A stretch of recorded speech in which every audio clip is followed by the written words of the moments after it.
selamat pagi anak-anak yang ada di rumah. Apa kabarnya anak-anak hari ini?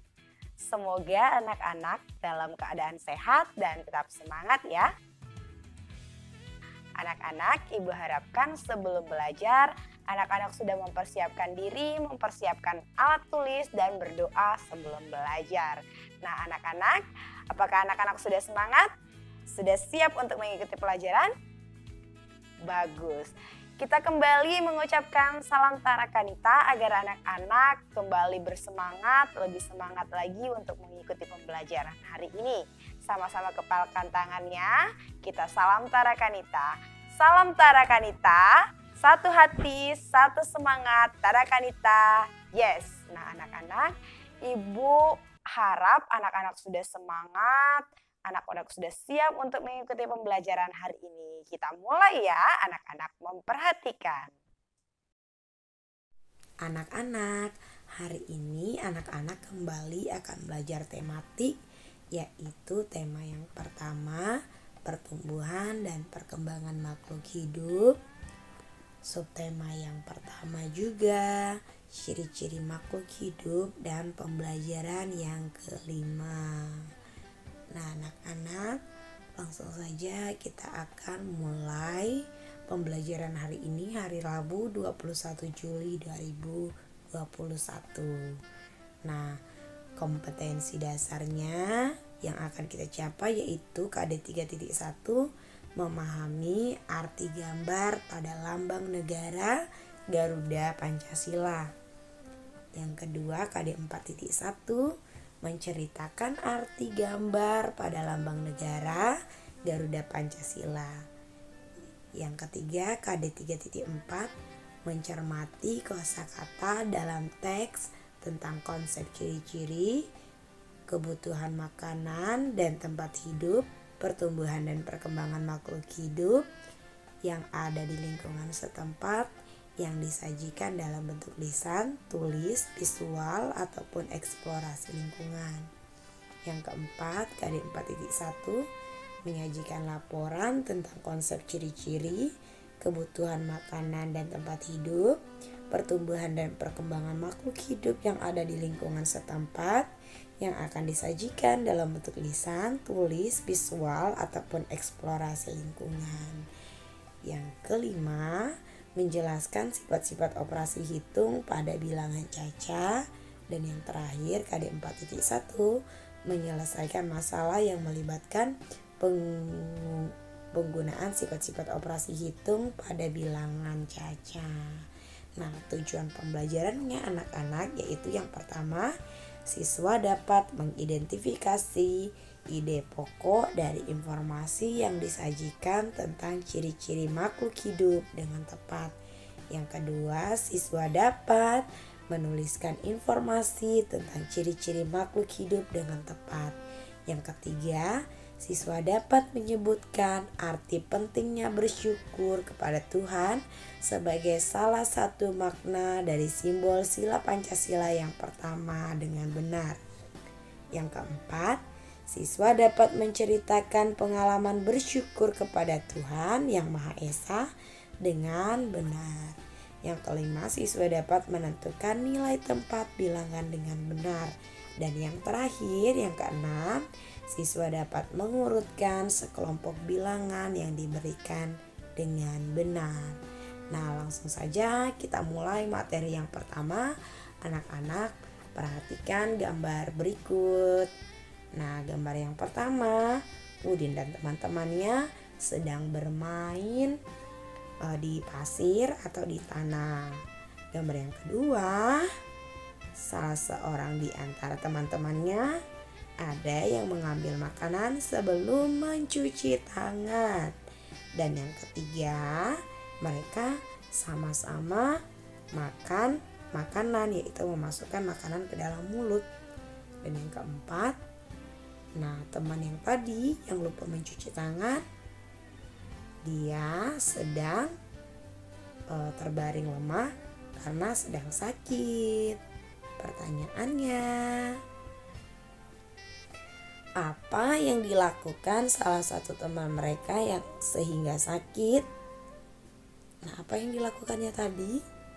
yaitu tidak mencuci tangan sebelum makan, sehingga kotoran dan kuman menempel di tangannya dan masuk ke dalam mulut, menimbulkan penyakit. Nah, anak-anak, ini jangan ditiru ya. Ini merupakan perbuatan yang tidak baik, tidak menjaga kesehatan. Nah, kita akan baca teks bacaan yang berjudul Kesehatanku. Makhluk hidup memerlukan makanan untuk tumbuh dan berkembang. Manusia memerlukan makanan sehat dan bergizi, juga bersih agar dapat tumbuh dengan sehat. Makanan harus dijaga kebersihannya dari kotoran dan hewan. Sebelum dan sudah makan, harus mencuci tangan agar kuman tidak masuk ke dalam tubuh. Selain menjaga kebersihan makanan, kita juga tidak boleh lupa untuk bersyukur atas rezeki makanan. Sikap bersyukur dapat kita lakukan dengan berdoa sebelum dan sesudah makan dan makan secukupnya. Sikap bersyukur merupakan pengamalan Pancasila sila pertama, yaitu ketuhanan yang Maha Esa. Bersyukur merupakan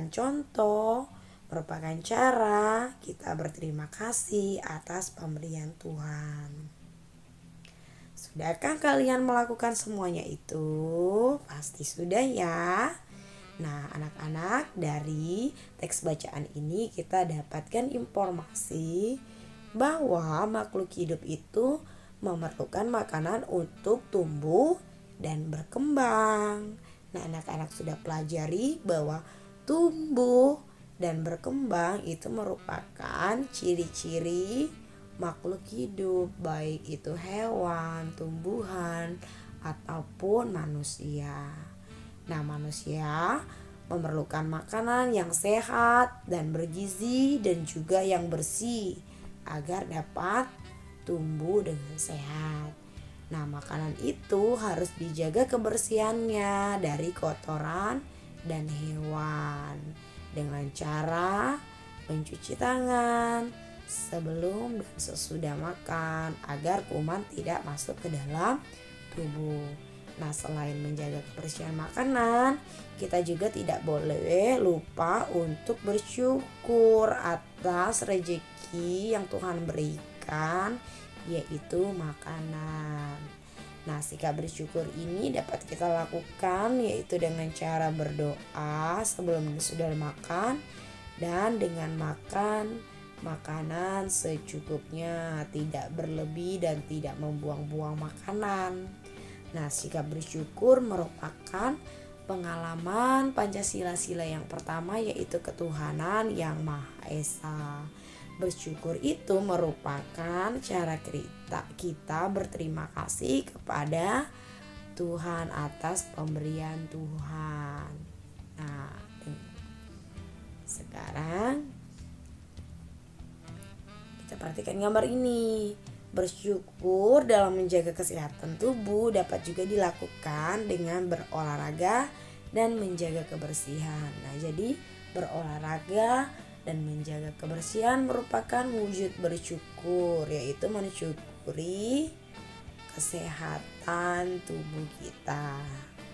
Nah, bersyukur atas karunia keluarga dapat dilakukan dengan saling menyayangi. Nah, saling menyayangi merupakan pengamalan sila pertama Pancasila. Nah, jadi saling menyayangi itu juga merupakan wujud syukur, sikap syukur kita kepada Tuhan karena telah memberikan kita karunia keluarga yang baik, yang lengkap, yang harmonis. Selanjutnya, anak-anak perhatikan gambar berikut ini. Ada gambar makhluk hidup, yaitu hewan ternak. Apa ini? Sapi. Sapi ini sangat bermanfaat bagi manusia, yaitu dagingnya dapat diambil dan susunya juga dapat diambil dan dikonsumsi manusia. Terlebih dahulu susunya diperah. Setelah diperah, diproduksi di pabrik. Setelah di pabrik, jadi susu kemasan yang akan dijual di pasar dan akan kita konsumsi. Nah, selain makanan yang sehat dan bergizi, susu sapi juga baik untuk kesehatan. Saat ini susu sapi diolah dengan teknologi canggih sehingga kandungan gizi tidak mudah rusak dan kualitas susu juga tahan lama. Beberapa pabrik sapi memproduksi susu sapi dalam kemasan siap saji. Nah, berkaitan dengan hal itu, sekarang anak-anak perhatikan banyak kemasan yang dihasilkan pada tabel di bawah ini. Di sini ada tabel pabrik, nama pabrik di sebelah kiri yaitu pabrik A, B, C, dan D. Di sebelah kanannya jumlah susu kemasan yang dihasilkan dalam setiap bulan. Anak-anak perhatikan di sini pabrik A menghasilkan 5.500 kotak susu. Pabrik B menghasilkan 4.300 kotak susu. Pabrik C menghasilkan 4.800 kotak susu dan pabrik D menghasilkan 5.000 kotak susu. Nah, pertanyaannya, pabrik manakah yang menghasilkan susu kemasan paling sedikit setiap bulan? Nah, materi ini sebelumnya anak-anak sudah pelajari juga. Untuk mengetahui nilai atau bilangan yang lebih kecil, lebih besar, atau untuk mengurutkannya, kita harus melihat nilai tempatnya, yaitu nilai tempat yang paling besar. Di sini nilai tempat yang paling besar yaitu ribuan. Nah, karena diminta yang paling sedikit, jadi kita lihat yang paling kecil, yaitu pabrik B dan pabrik C. Nah, pabrik B dan pabrik C ini nilai tempat ribuannya sama-sama 4.000.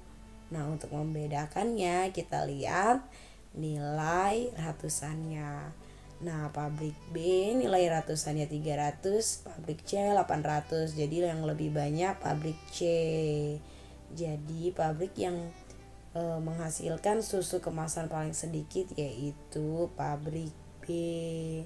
Pertanyaan selanjutnya, pabrik manakah yang menghasilkan susu kemasan paling banyak setiap bulan? Yaitu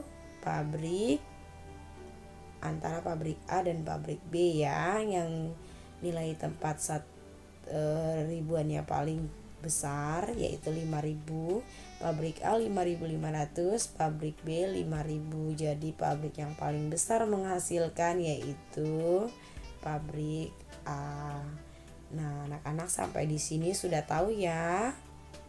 Bagus, kita lanjut materi selanjutnya. Nah, anak-anak amati gambar berikut ini. Di sini ada gambar ikan yang di badannya sudah ada bilangan-bilangan caca. Nah, anak-anak, perintahnya warnailah gambar ikan di bawah ini sesuai dengan ketentuan. Ketentuannya yaitu A, warna merah untuk bilangan di bawah 1.000. Nah, lihat di bawah 1.000 itu bilangan apa aja. Warna B, yang B warna kuning untuk bilangan di atas 5.500 ya anak-anak.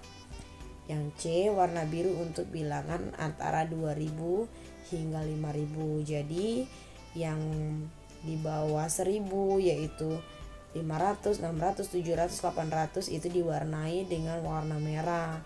Yang warna kuning itu bilangan di atas 5.000, 5.100, 5.200, 5.000 sekian, 6.000, 7.000 itu diwarnai dengan warna kuning. Dan warna biru itu untuk bilangan antara 2.000 dan hingga 5.000. Misalnya 2.000, 3.000, 4.000, 5.000 itu boleh diwarnai dengan warna biru. Mengerti anak-anak? Jika tidak mengerti, anak-anak dapat menghubungi wali kelas masing-masing. Nah, anak-anak, Sampai di situ pembelajaran kita hari ini. Terima kasih atas semangat dan antusias anak-anak. Tetap semangat. Tuhan memberkati. Dadah.